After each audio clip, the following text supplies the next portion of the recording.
Bonjour à tous, aujourd'hui exercice sur le taux d'évolution et notamment le taux moyen annuel d'évolution.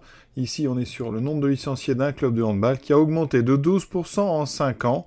On cherche le taux moyen annuel d'évolution. Regardons ce schéma, donc j'ai ici mon évolution globale, 12% en 5 ans, qui correspond à un coefficient global donc de 1 plus t sur 100, ça fait 1 plus 12 sur 100, donc 1,12. Et on va décomposer cette évolution en 5 évolutions identiques de t% chacune, d'accord? Donc chacune a un coefficient moyen à elle, coefficient multiplicateur moyen, 1 plus t sur 100, d'accord? Donc ici, à chaque fois que j'utilise une de ces petites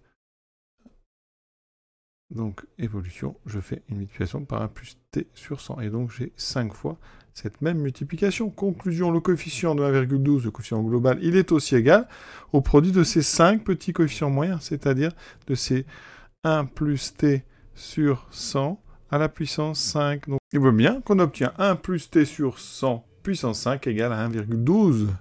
Alors maintenant, il va falloir trouver t. D'après ce qu'on nous dit, dans ce petit logiciel de calcul formel, on a x puissance 5 égale 1,12, qui correspond à x égale 1,02292. Ici, 0,2292. Ça veut dire que, ici, notre équation, vous voyez, c'est 1 plus t sur 100 puissance 5 égale 1,12. Ça veut dire que le rôle, ici, de x, c'est 1 plus t sur 100, ça c'est x. X puissance 5 égale 1,12, ça veut dire que le 1 plus t sur 100 vaut 1,02. 292, conclusion 1 plus t sur 100 est donc égal à 1,02 292. Maintenant, on n'a plus qu'à résoudre cette petite équation du premier degré. Vous voyez, on est passé d'une équation du degré 5 à une équation du premier degré.